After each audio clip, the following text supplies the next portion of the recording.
In this video, we're going to do a case study on one of our athletes, Ryan DeLaney, who's a pitcher at Bucknell. We're going to talk about what his posture looked like, what his issues were, and how he's doing now. There are a few guys out there that I feel have a worse situation than what I had to endure during my youth career, and Ryan is definitely one of those guys. He, like me, has had 3 elbow surgeries, but his are a little bit different. He had a screw placed into his elbow to repair a fracture, and then he later had a bone spur shaved down not once, but twice. And no matter what he tried, he wasn't able to return to the field pain-free.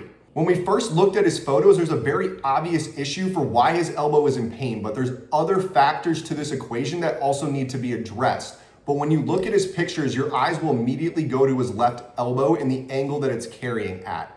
The angle that that's carrying at is directly contributing to the inability for him to get his elbow fully extended, which is going to place compression on the back of that elbow, leading to this repeated breaking or spurring of that bone. Some of the other issues that we're also looking at here are the rotation that's going on in his body. So when we look at these side profile pictures, we want the ankle, knee, hip, shoulder, and ear all touching that white line or symmetrically looking from left to right.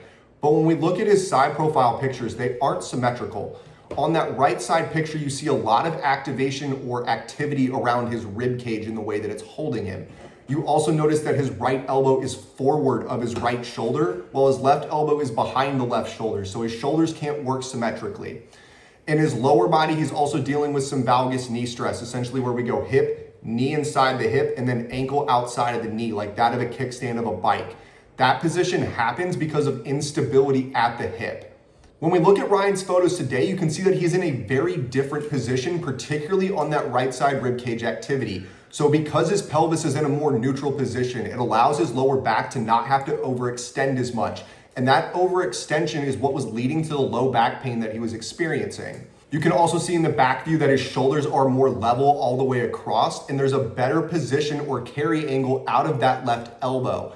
So because his arm is in a better position, his shoulder is able to move more effectively and not have to place as much stress on the elbow, which is what's allowed him to be able to return to throw, not only pain-free, but with higher levels of velo and increased playing time because he's more effective on the mound.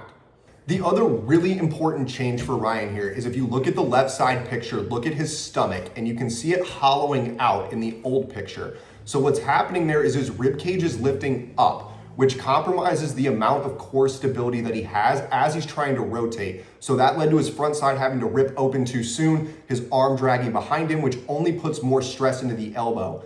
But because his rib cage and pelvis are more neutral or in a better position, he's able to create better core stability to actually rotate more effectively, where his body's having to cheat or compensate less, which allows that stress to be properly distributed across his entire system so that one part isn't taking the brunt of it. If you want to know how you can analyze your photos, all you need to do is take 4 pictures, front, back, both side profiles, and you need some vertical lines. So in the front and back view, there's a dotted line that goes halfway between your heels and runs straight up.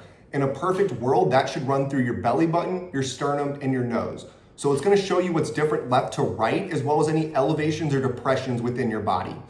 In the side views, that line goes on the outside bony part of your ankle, and up from there, it should hit the knee, hip, shoulder, and the ear. Now, there is nobody who actually looks like this unless you are hunting and gathering. So if your body is in pain or it's dysfunctional in the way that you want it to move, analyze your posture and you're gonna be able to see exactly why you aren't able to do what you want right now. If you want help implementing these strategies faster to be able to get your body back on the field pain-free, use the link in the description below to book in a time to jump on the phone with us. We'll break down your body, your issues, and if we're the right fit to work together, we'll outline exactly how we can help you.